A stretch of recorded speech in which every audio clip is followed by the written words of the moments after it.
우리가 지난 시간에는 이 쓴뿌리가 어디에서 어떻게 자리 잡게 되었나, 이 말씀을 나눈 기억이 나시죠? 예. 이제 우리 쓴뿌리가 어떻게 생기게 되며 또 어디에서부터 오며 또 어디에 자리 잡으며 또 어떻게 자리를 잡게 되는가, 왜 우리가 이 쓴뿌리를 제거해야만 하는가, 이런 공부를 하면서 그러기 위해서는 사람이 어떻게 구성되어 있나를 공부했어요. 사람만 공부한 것이 아니고 사람에 속해 있는 혼이 어떻게 구성되어 있나를 우리 칠판에 그려가면서 공부했어요. 그리고는 그 사람의 영과 마음 속에 쓴뿌리가 자리 잡고 있다라는 것을 공부했어요. 그리고는 이 쓴뿌리가 어디에서 발생되었나, 그 기원이 뭘까? 그러면은 애굽이다, 이 세상이다, 이렇게 말씀드렸고, 으뜸되는 쓴뿌리는 무엇일까? 그러면 질투심이다, 이걸 우리가 공부했어요. 그리고는 이 질투심 때문에 약 20가지의 인간관계를 파괴시키는 성품들이 만들어진다, 이것도 우리가 공부했고요. 이 20가지의 이 파괴적인 성품이 한 10가지의 삶의 질을 파괴시키는 열매까지도 맺게 된다 라는 것도 우리가 공부했어요. 그러면은 이 쓴뿌리가 우리의 삶 속에서 어떻게 형성되었나 라고 할 때, 가정 환경이나 또는 주변 환경, 교육 환경, 기타 등등 이런 환경이 우리를 이렇게 쓴뿌리로 만드는 일에 기여해왔다 라는 것도 우리가 공부했고요. 그런데 이제 이런 쓴뿌리를 가진 분이 구원을 받을 때 이 쓴뿌리가 있는 그 채로, 지닌 채로 구원받는다 라는 것도 우리가 공부했어요. 그러면 구원은 어떤 사람들이 받는가? 그러면 이것은 하나님의 은혜를 받은 사람이, 예정적으로 예정된 사람이 때가 되어서 구원받게 된다라는 것도 우리가 공부했어요. 그러면 구체적으로 어떻게 구원을 받느냐? 그러면 아주 중요한 개념이죠. 하나님의 성령님이 내 속에 있는 내 영과 연합되었을 때 구원받는다 라는 것까지도 공부했고요. 제가 지금 이 복습하는 이유는 여러분들 이거 정리하셔야 돼요. 그렇기 때문에 자꾸 복습하는 거예요. 하고 있죠. 그래서 내 입에서 이게 그냥 나와야 돼요. 이 주변 사람들에게 설명할 때 논리적으로. 그렇기 때문에 열심히 적으셔야 돼요. 자, 그 다음에 개념이 중요한 개념이에요. 이렇게 구원받은 사람을 우리 지난 시간에 성서를 섭렵하면서 뭐라고 불렀냐면 속사람이다라는 단어를 바울이 썼어요. inner man 또는 inward man 그랬어요. 성경 구절 로마서 7장 22절, 에베소서 3장 16절, 이 두 구절은 항상 기억하셔야 돼요. 실력을 갖고 있는 사람은 지금 내가 말씀하는 거 하나하나 다 내 것을 만들어야 돼요. 그 다음에 또 성서에서는요, 구원받은 하나님의 자녀를 새 피조물이다 그랬어요. New creature. 고린도 후서 5장 17절에. 또는 어떻게 또 불렀냐면 다 바울이에요. 천국 시민이다 그랬어요. 에베소서 2장 19절과 빌립보서 3장 20절에. 그리고는 바울이 또 뭐라고 불렀냐면 하나님의 자녀다. 또는 요한도 하나님의 자녀다. 요한복음 1장 12절에. 바울은 에베소서 2장 8절에서 9절에. 바울은 또 하나님의 가족이다 라는 단어도 썼어요. The family of God. 에베소서 2장 19절에. 자, 그런데요, 그 다음부터 제가 오늘 설교를 연속해요. 연결된 말씀이에요. 우리가요, 어떻게 해서 하나님의 자녀가 되었는가 한번 질문을 딱 던져보는 거예요. 그러면요, 그 다음 개념이 뭐냐면요, 내 속이라는 것은 구체적으로 내 영 속에 이런 말이에요. 내 마음과 영 속에 같이 자리 잡고 있었던 사탄의 영이 쫓겨났기 때문에, 하나님의 영이 들어오셔서 쫓아냈기 때문에 우리가 하나님의 자녀가 된 거예요. 그러면 그 다음 개념이 중요한 개념이에요. 왜 쫓김을 당했을까? 사탄의 영이, 그 강한 영이 왜 쫓김을 당했을까? 그러면 뭐라고 여러분들이 대답하실래요? 그러면 중요한 성경의 가르침이 있어요. 요한 1서 4장 4절에, 요한 1서 4장 4절에 요한이 성령님에 의해서 받은 메시지가 뭐냐면, 내 속에 계신 하나님의 영이 이 세상 영보다, 다시 말하면 쓴뿌리를 지배하고 있는 사탄의 영이 보다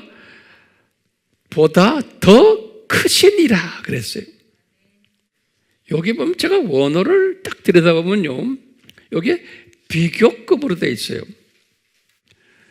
크다는 요 말은 헬라 말로 메가스, 우리가 이게 메가급이다 그러죠. 우리 쓰는 말 있죠? 그게 헬라 말이다. 메가스. 그게 크다는 소리예요. 그런데요, 요건 비교급으로 쓸 때는 뭐냐면요, 메이존 그래요. 메이존. 메가스를 비교급으로 쓸 때는 메이존 그래요. 같은 단어인데, 그래서 원어에는 메이존 이렇게 써놨어요. 제가 원어책을 딱 보니까요.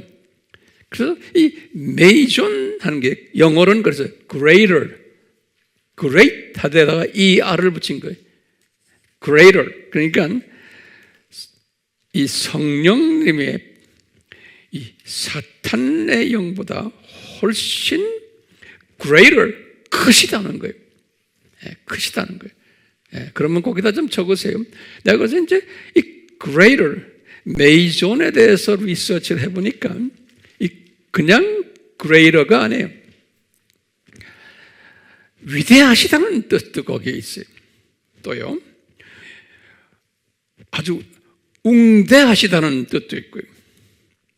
또는요, 높으시다는 뜻도 있고, 또는 힘세시다는, 또는 광대하다, 이런 뜻들이 그 안에 숨겨져 있어요. 메이존, 메가스 하면요. 그렇기 때문이에요. 이 광대하신 파워풀한 그레이트한 성령님이 이 사탄을 쫓아내버린 거예요. 예. 요한 1서 몇 장 몇 절? 4장 4절이에요.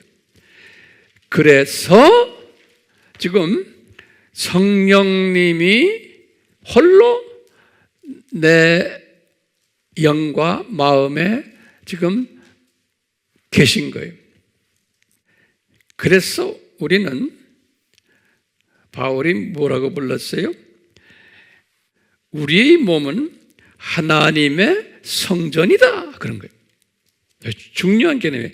우리의 몸은, 다시 말하면 우리의 영과 마음에는 하나님의 영이 계신 하나님의 성전이다 그랬어요. 성경 구절 드릴게요. 고린도전서 3장 16절과 똑같이 고린도전서 6장 19절에 바울이 고린도전서를 기록하실 때 이 단어를 쓰셨어요.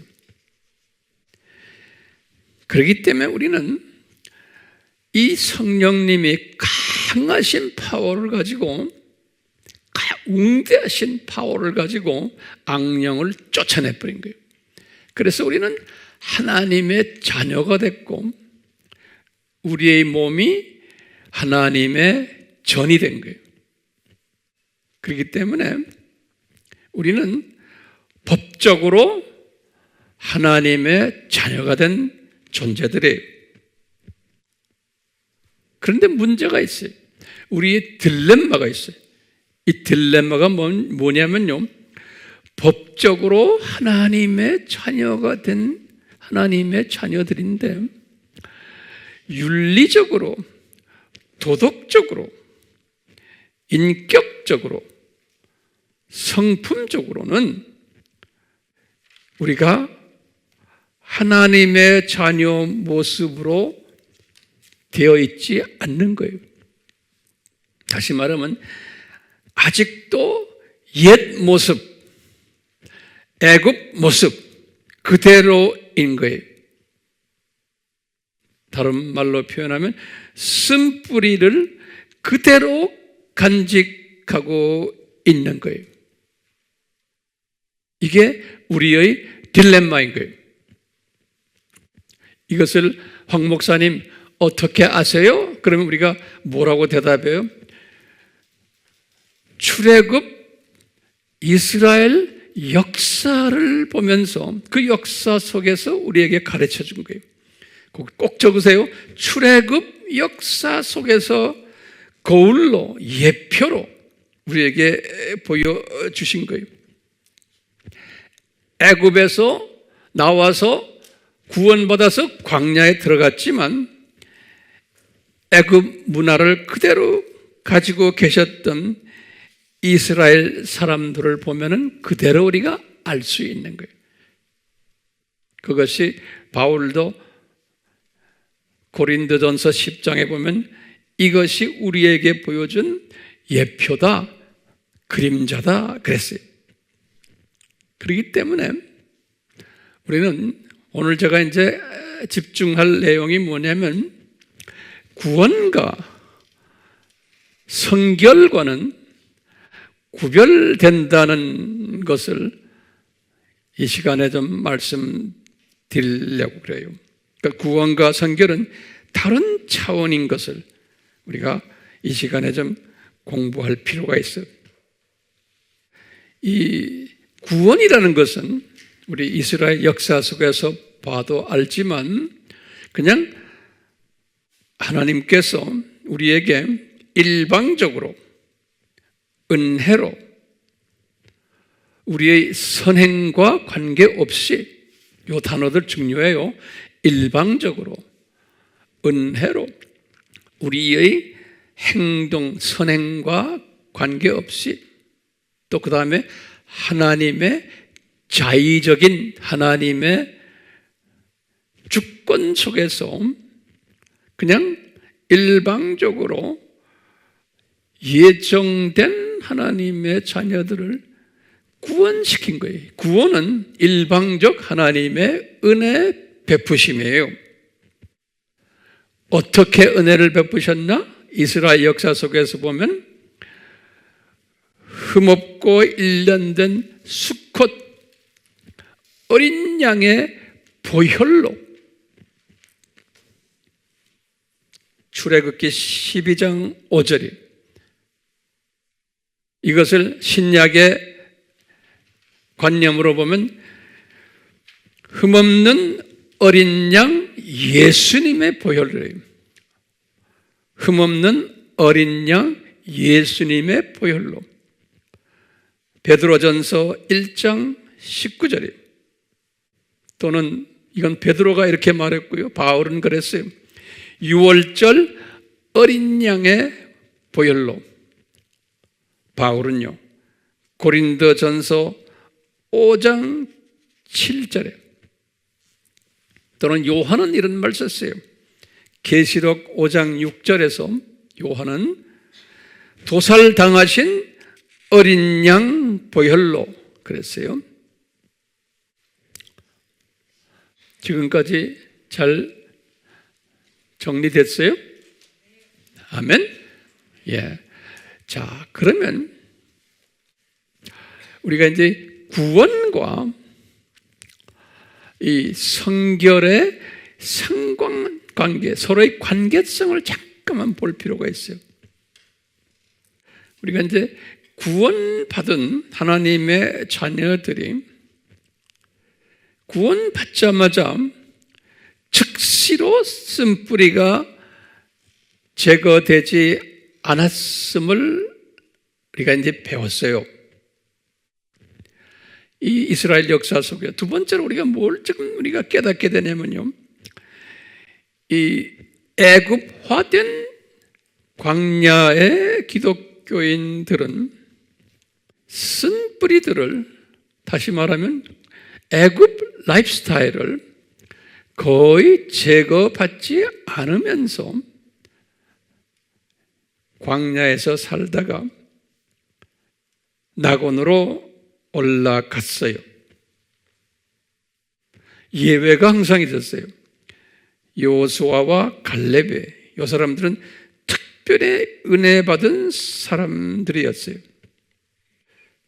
이런 모습을 보면서 이제 우리가 조금 더 자세히 나중에 보겠지만, 이 구원은 단번에 이루어진 것인데, 이 성결은 평생 과제임을 우리가 배우게 돼요.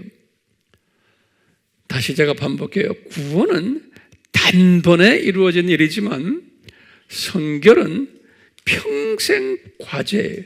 그런데 광야의 기독교인들은, 이거 지금 우리가 이 이스라엘 역사 속에 두 차원의 기독교인들을 보죠. 이 1번에서 3번 기독교인들을 우리가 광야의 크리스찬들이라고 그랬어요. 4번에서 6번의 기독교인들을 가나안 크리스찬들이다. 이 두 그룹으로 대별이 돼요. 그런데 이 광야의 크리스찬들은 성화를 거의 안 하면서 이 세상에 살다가 그냥 낙원으로 올라가는 사람들이, 우리가 이런 공부 많이 했어요. 이 그룹이 훨씬 숫자가 많다는 것도 우리가 공부했어요. 그런데 이제 4번째부터 6번째 가나안으로 향하는 기독교인들은 이제 성화에 참여하는 그룹들인데, 이 성화도 당장 되는 게 아니고 이 평생 과제로 천천히 발전적으로 이 성화되는 것을 알 수가 있어요. 예. 그러니까 이 성화 이슈는 상당히 중요하면서도 우리가 깨달아야 될 이슈이기 때문에 오늘은 이 부분을 조금 다루려 그래요. 다음 시간에는 더 구체적으로 제가 이제 다루려 그래요. 자, 그러면 이 성화란 무엇인가 한번, 성화란 다시 말하면 성결이란, 다른 말로 표현하면 쓴뿌리를 제거하는, 완전 제거하는 사람은 아무도 없어요. 바울도 마찬가지고, 이제 정도에 따라서 다르지만 우리가 완전 100% 제거되고 하늘나라에 가는 피조물은 없어요. 다 이 쓴뿌리들을 어느 정도는 다 가지고 가요. 자, 그런데 우리가 성화란 무엇인가? 그러면 쓴뿌리를 제거하는 거다. 이렇게 그냥 간단하게 먼저 한번 적어보세요. 쓴뿌리를 제거하는 거다. 다시 말하면 내 속에 있는 사탄의 성품들을 제거하는 것이 성화다. 그런데 이것은 단번에 되는 것이 아니다. 이것은 서서히 발전적으로 된다. 그런데 이것도 은혜를 입어야지만 가능하다.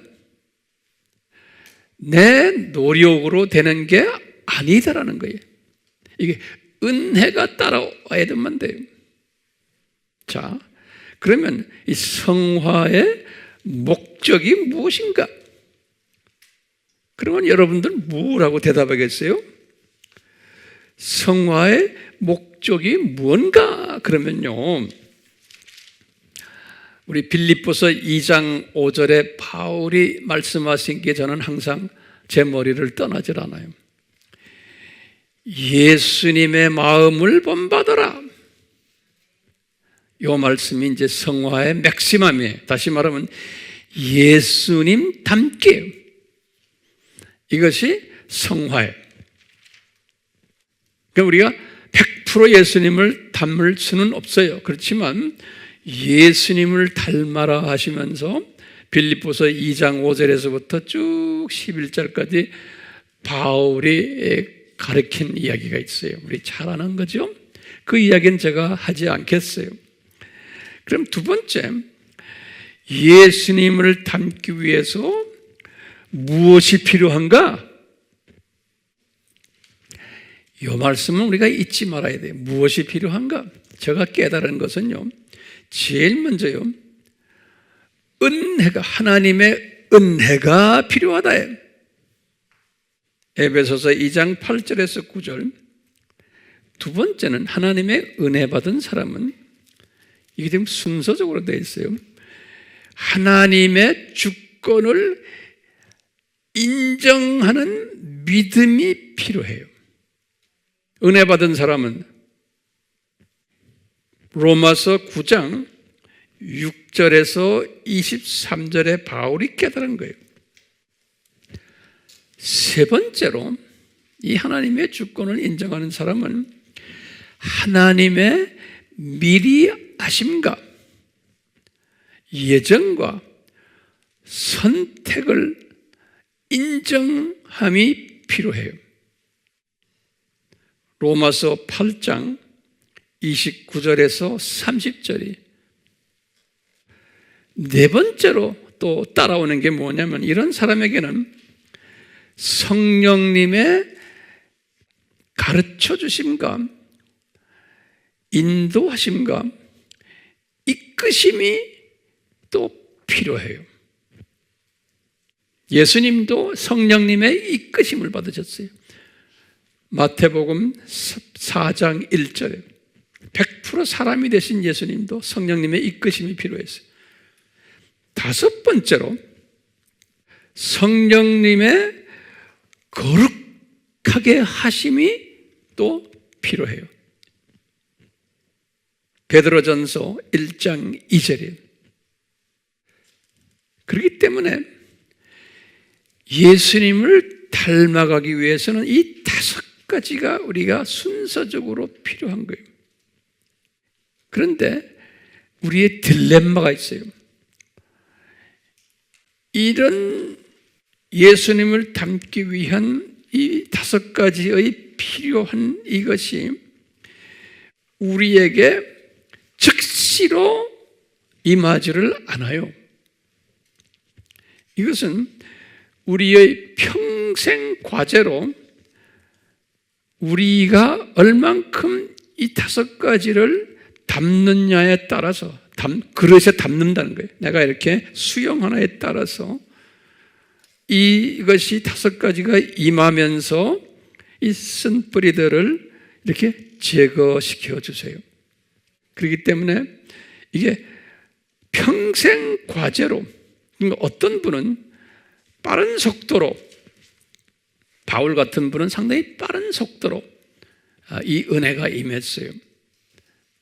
어떤 분은 조금 임하다가 말아버리다가 주님 나라에 가는 사람도 있고, 어떤 분은 늦은 속도지만 나중에 하늘나라에 가기 직전에는 아주 아름다운 열매를 맺혀서 가시는 분도 계시고, 사람마다 다 달라요.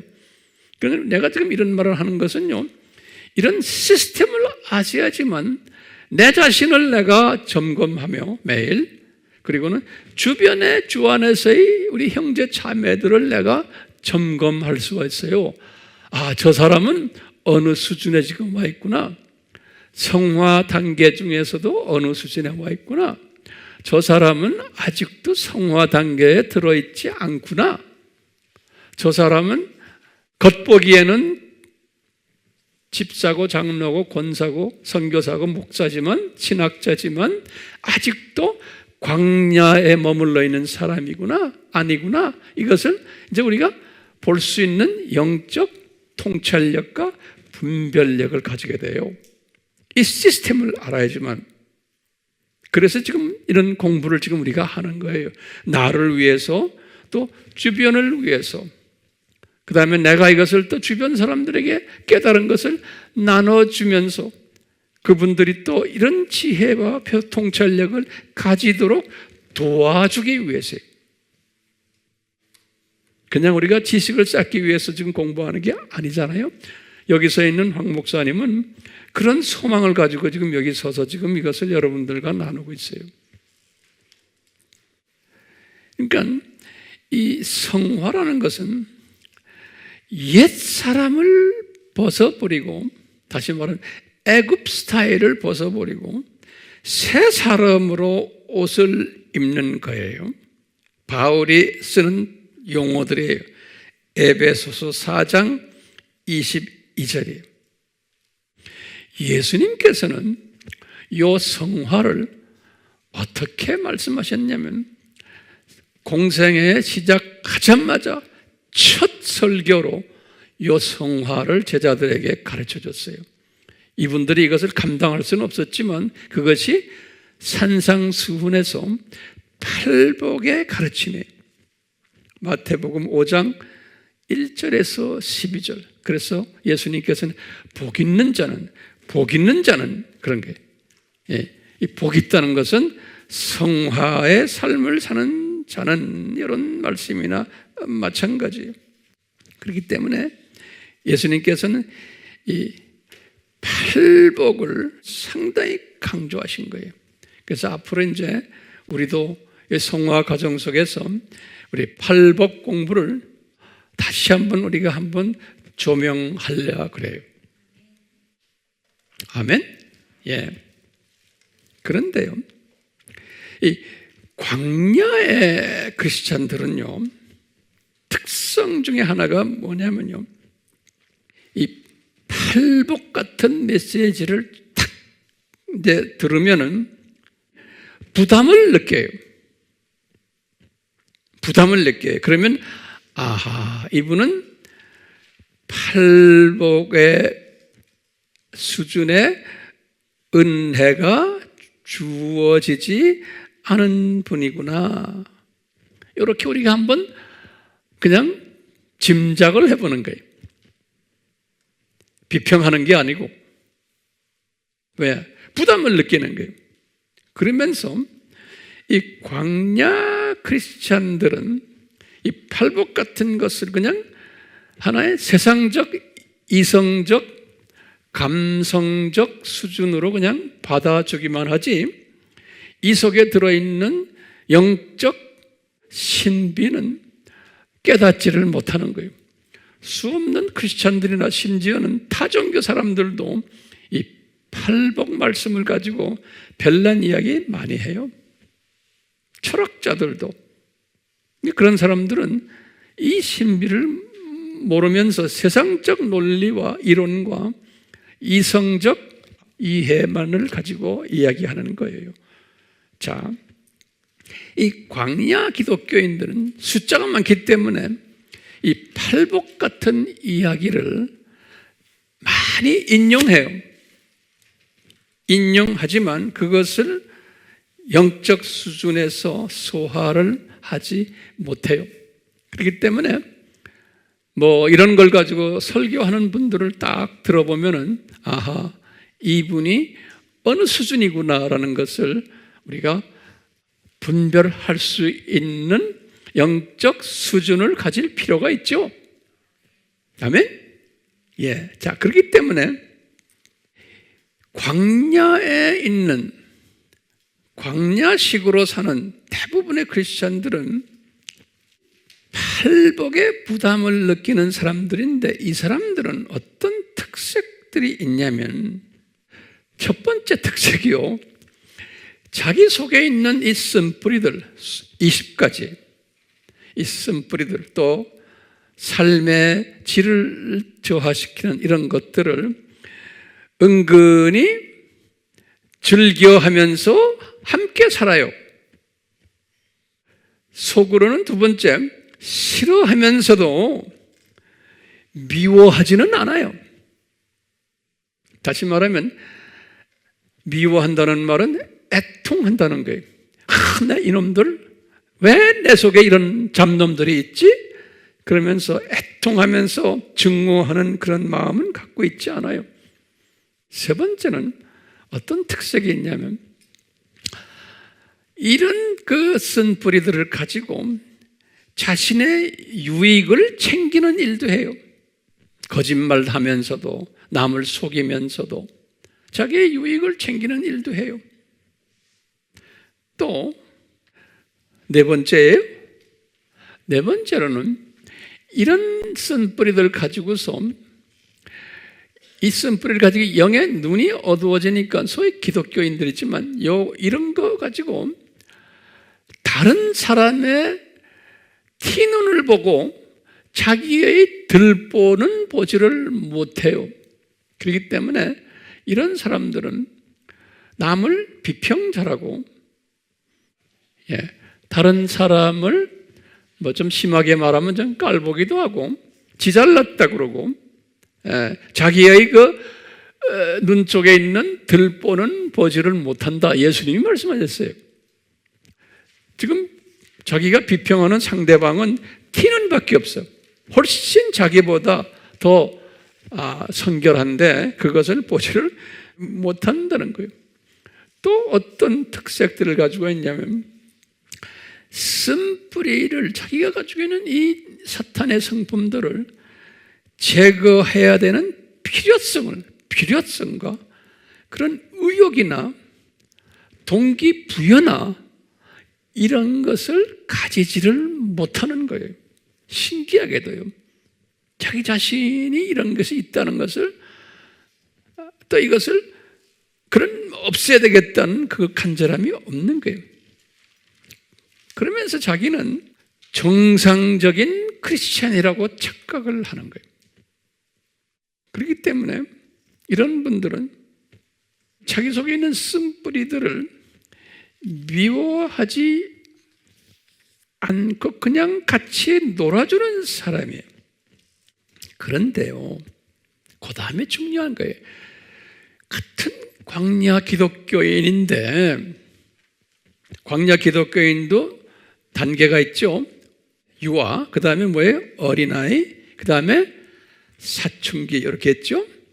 그러니까 유아 레벨에서는 자기가 어떤 존재인지 자기의 쓴뿌리를 모르는 거예요. 많이 갖고 있어도 유아들은요, 그렇죠? 그 다음에 어린아이도 잘 몰라요.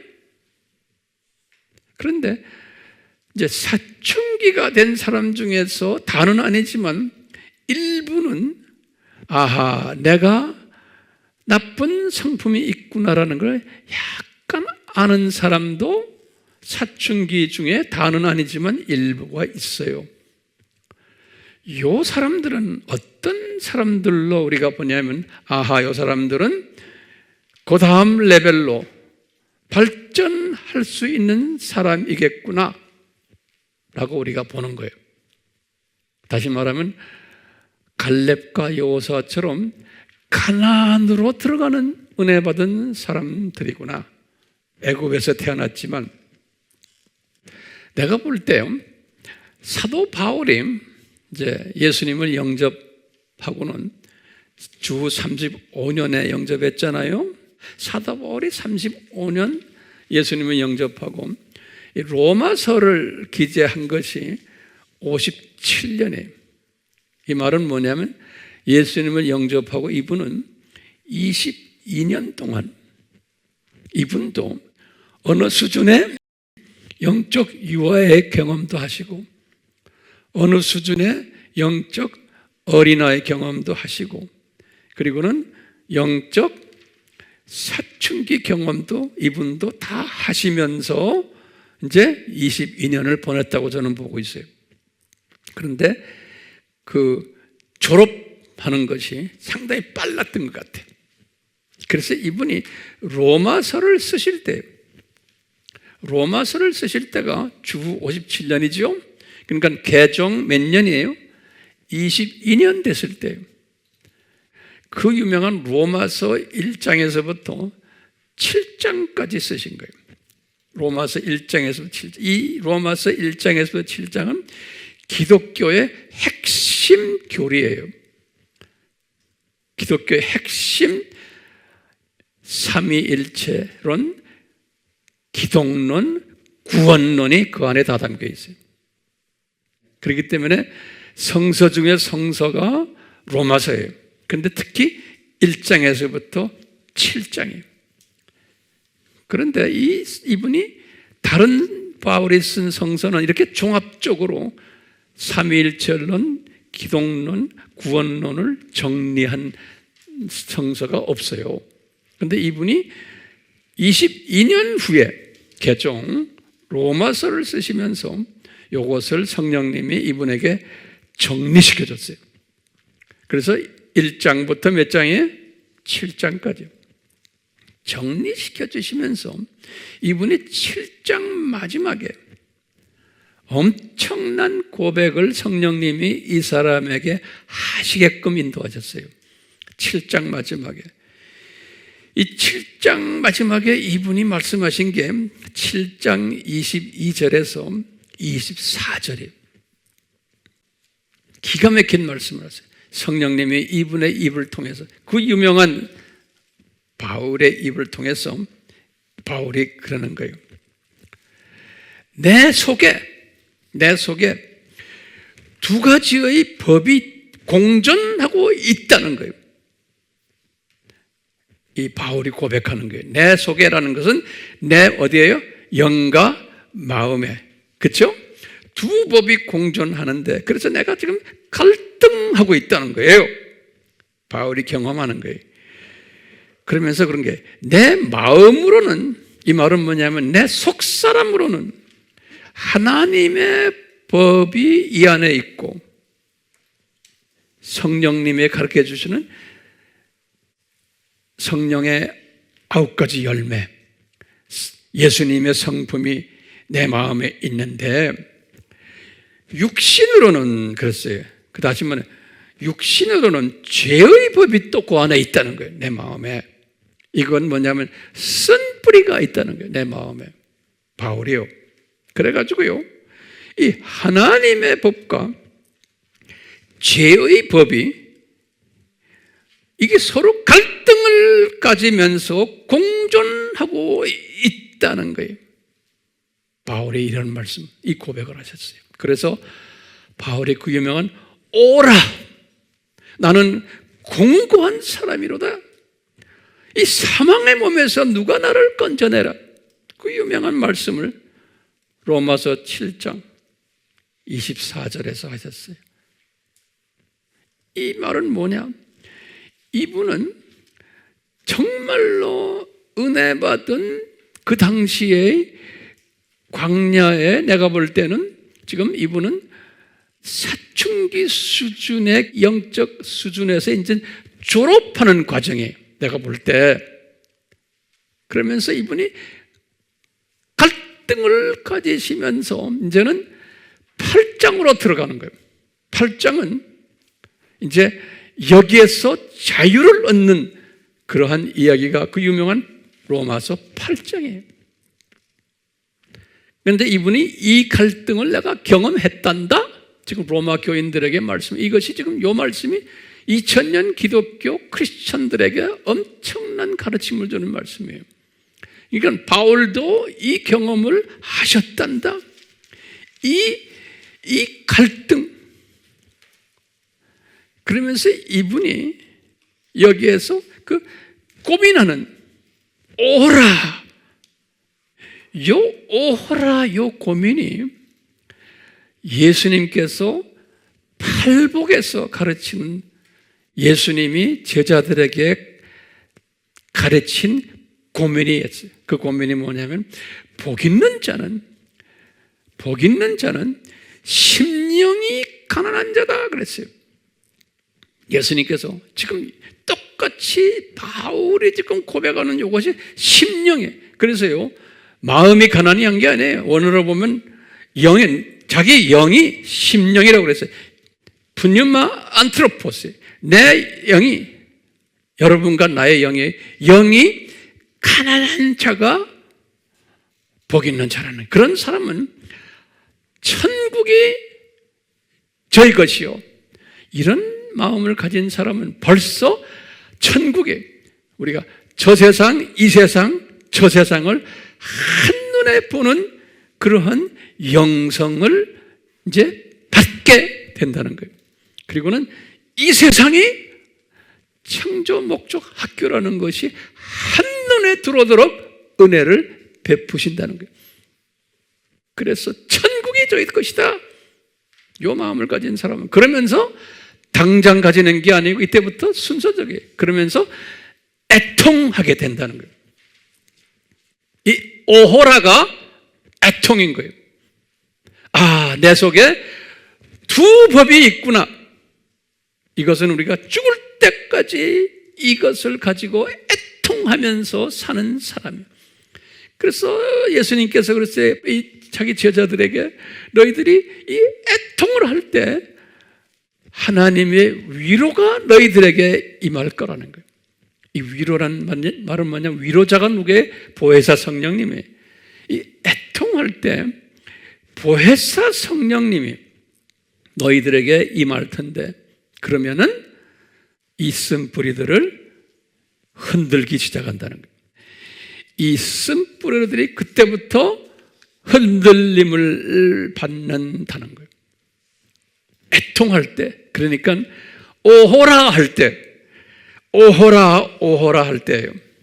네. 우리는 복 있는 사람이 되려면 오호라를 매일매일 하는 사람이 되면은 복 있는 사람인 거예요. 겸손한 사람인 거예요. 이 사람은 복된 사람인 거예요. 은혜 받은 사람인 거예요. 저도 마찬가지. 이것이 쉽지가 않아요. 그렇기 때문에 내 속에 항상 두 법이 존재하는구나. 그래서 오호라를 바울처럼 경험하니까, 바울이 이 과정을 겪었기 때문에 주님께서 바울을 8장 사람으로 진급을 시키신 거예요. 우리가 이제 8장 공부를 다음에 교회에 있을 때 자세히 하게 될 거예요. 그렇기 때문에요, 이 오호라를 하는 사람은 사탄의 쓴뿌리도 감정을 가지고 있어요. 쓴뿌리도. 사탄의 성품들도 이 쓴뿌리들이 감정을 가졌기 때문에 내가 오호라 할 때 이 쓴뿌리들이 무서워하는 거예요, 나를. 이 쓴뿌리들이 흔들리기 시작하는 거예요. 이 쓴뿌리들이 나갈 준비를 하는 거예요. 오호라 할 때 바울이 이것을 경험했던 거예요. 그렇기 때문에 우리가 성숙한 하나님의 자녀가 되려면 매일매일 성령님의 인도하심에 따라서, 감동 주심에 따라서 오호라, 오호라 이 고백을 매일매일 하는 저와 여러분들 될 때 나도 모르게 쓴뿌리들이 슬슬 나가면서 우리가 예수님을 이제 닮아가게 되는 거예요. 자기도 모르게 이 예수님을 닮아가면서 이 지금 재림의 산고가 지금 우리 주변에 지금 엄청나게 지금 벌어지고 있죠. 이 세상 안에서, 교계 안에서 복음의 산고도 있고, 예? 지금 시끄럽죠. 뭐 반정부하는 분들도 있고, 뭐 데모하는 크리스찬들도 있고, 뭐 여러 가지 지금 이 산고 속에서 이 오호라 하는 사람들은 이 시대를 보는 시각이 뚜렷하고 세계관이 뚜렷하고, 왜? 쓴뿌리가 없어지면 영의 눈이 밝아지면서 이 세상을 보는 시각이 달라지는 거예요. 이런 사람은요, 복음을 열심히 내 민족과 타민족에게 전하는 일에 집중하게 되어 있어요. 이 여러 가지 지금 이 산고들을 보고 흥분해가지고 이러면 안 된다, 우리는 이러면 안 된다, 뭐 이래야 된다, 지금 뭐 여러 가지 복잡하게 지금 떠들잖아요. 이것에 매몰되지가 않는 거예요. 이런데 왜냐? 이 산고는 당연히 있어야 된다고 예수님 말씀하셨잖아요. 당연히 must라는 단어를 썼어요. 감람산 설교에서. 그렇기 때문에 산고는 must 있어야 된다는 것을 내가 완전히 믿는 사람이에요. 인정하는 사람이에요. 그런데 있어야만 된다고. 그러니까 이것을 없애려고 떠드는 수준이 아닌 거예요. 없앤다고 없어져요? 안 없어지는 거예요. 그런데 이 오호라를 경험 많이 하지 않는 사람은 크리스찬이지. 이 크리스찬은 이 안에 잡것들이 많이 있다 보면은 눈이 어두워져 가지고 이 산고들을 그냥 산고 자체로만 보고 이걸 없애려고 그냥 에너지를 거기다 낭비하는 사람들이. 그래서 많은 하나님의 자녀들을 거기에 집중하도록. 그런데 주님께서 그거 다 허락하신 거예요. 왜냐? 이 산고가 있다는 것을 노출시키는 일을 하는 분들의, 이분들은 노출 정도로 사역하는 분이지 노출시켰다고 해서 없애는 일은 그분들이 할 수도 없고 없애지도 않으세요, 주님께서. 그렇지만 이렇게 사회를 변화시키자, 악을 없애자고 하는 그 일들은 주님께서 허락하셔가지고 이분들이 하세요. 하시지만 여기에 매몰돼서 이 일만 하는 사람들이 있어요. 그것도 주님의 허락하에 하는 거예요. 그렇지만 우리는 거기를, 그것을 노출시키는 일도 해야 되지만 그것보다 한 단계 더 업그레이드 된 일이 뭡니까? 우리는 이 메시지를, 예수님의 재림의 메시지를 내 민족과 주변과 타민족에게 직접 간접으로 나누는 일에 동참하는 데 집중하는 사람들. 마태복음 24장 14절에 집중하는 사람들이 지혜로운 사람인 거예요. 그래서 주님께서 이 감람산 설교에서 하셨잖아요. 이럴 때 예수님이 이런 산고가 있을 때 밭을 봐라, 농사 짓는 두 사람 중에 한 사람은 그대로 남고 한 사람은 들림받잖아. 예수님이 말씀하신 거예요. 이런 때가 온단다. 이런 상고가 이제 어느 정도 끝날 때 여자가 맷돌을 갈다가 하나는 그대로 있고 하나는 들림받는다. 그러면서 때를 따라서 열심히 양식을 나누는 자가 지혜로운 자란다. 그러는 거예요.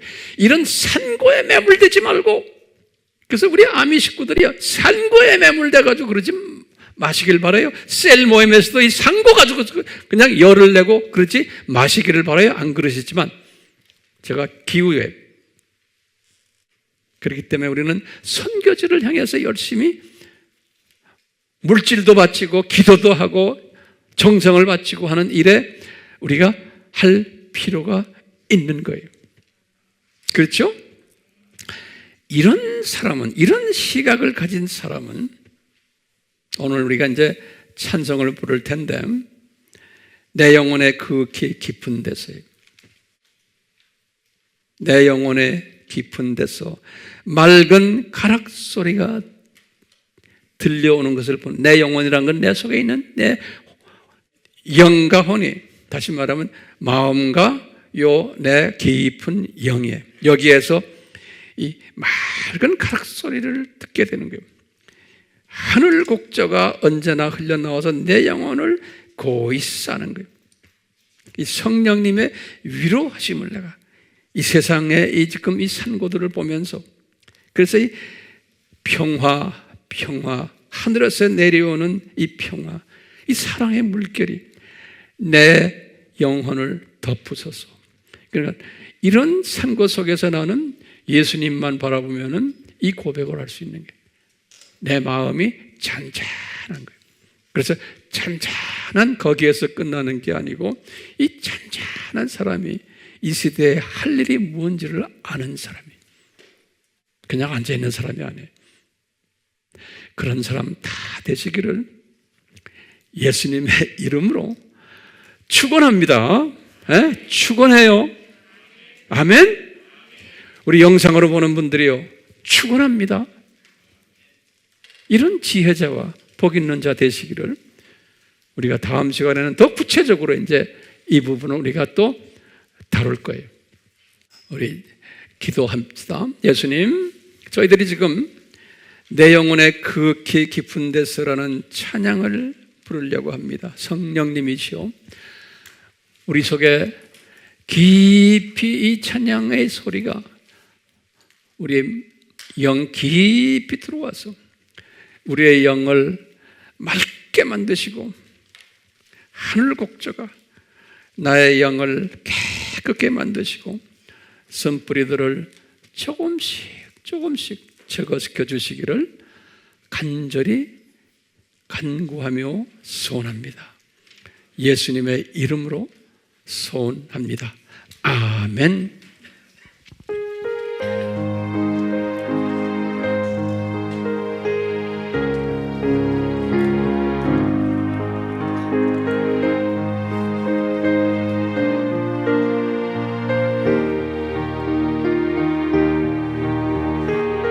성령님이 강하게 임하시기를, 주여 성령님이시여, 성령님의 강한 임하심이 우리의 깊이 영까지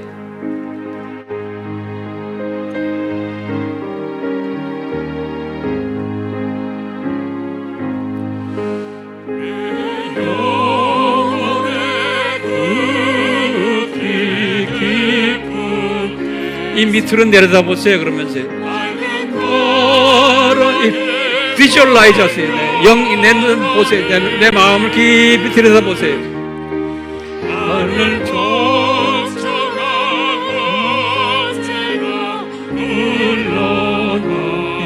성령님의 역사하심을 느끼세요. 그러면 이 쓴뿌리들이 움직이기 시작해요.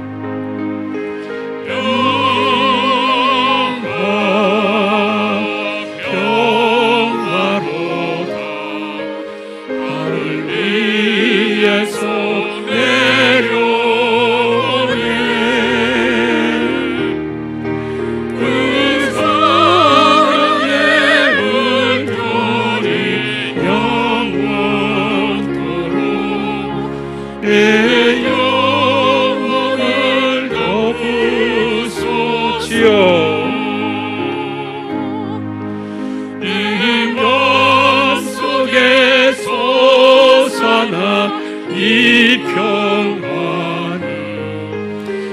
피 묻힌 보배로다.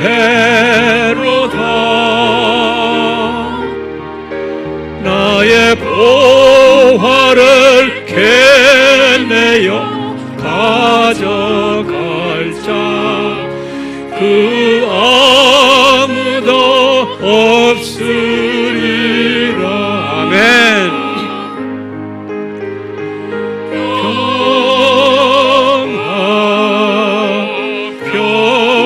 평화로다. 하늘 위에서 내려오네. 이 내려오는 성령을 받으십시오. 그 사랑의 물결이 영원토록 내 영혼을 덮으소서. 우리가 이게 비주얼라이즈 하면서 노래하세요. 비주얼라이즈 하면서 이 성령님이 내 속에 지금 들어가시는 걸 느끼세요.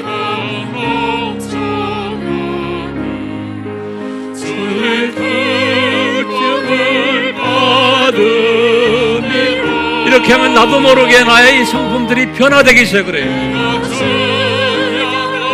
주님께 함께 있어 내 영혼을 돌이시네.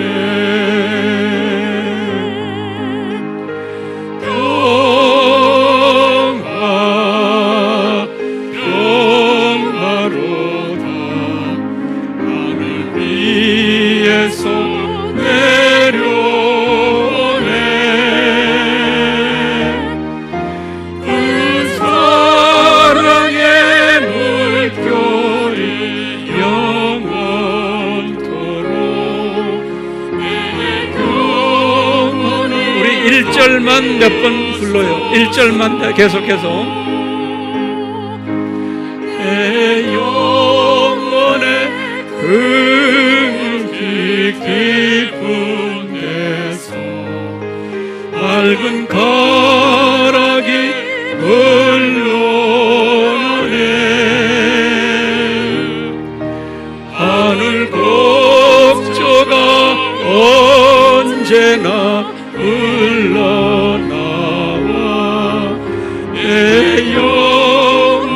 감사만 계속 나오는 감사만.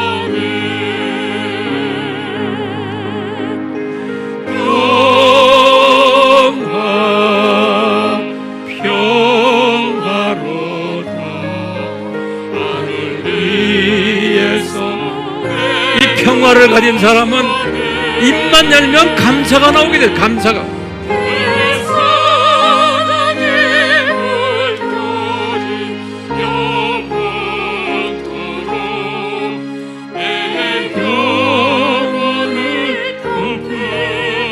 쓴뿌리들이 흔들기 시작하면서 감사만 하면 쓴뿌리들이 흔들려요. 깊은 데서 맑은 가락이 흘러나네. 하늘 곡조가 언제나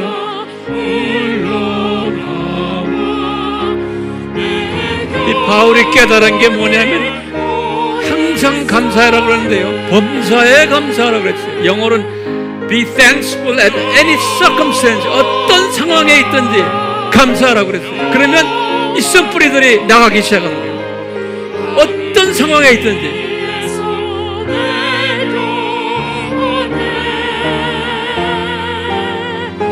그 사랑의 물결이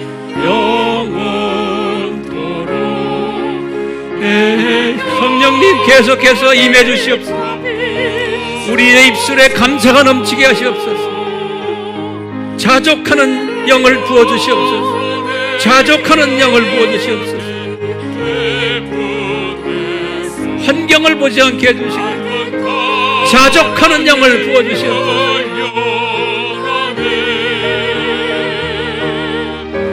바울이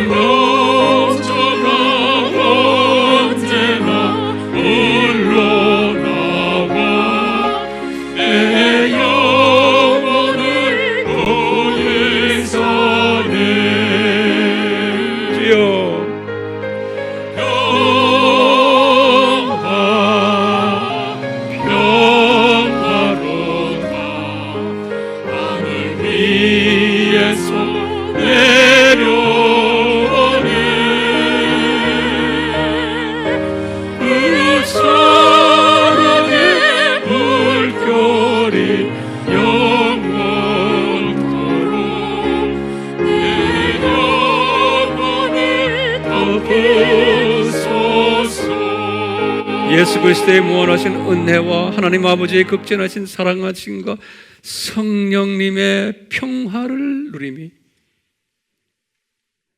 입을 열면 감사만 나오는 복된 자들 되도록 불평과 불안과 걱정은 싹 없어지고 어떤 환경에 처하더라도 감사가 넘쳐나는 at any circumstances 어떤 일이 있더라도 범사에 감사하는 지혜자가 하나님이 우리를 향한 뜻임을 깨닫는 그러한 한 분 한 분 되도록 예수님의 이름으로 축원하옵나이다.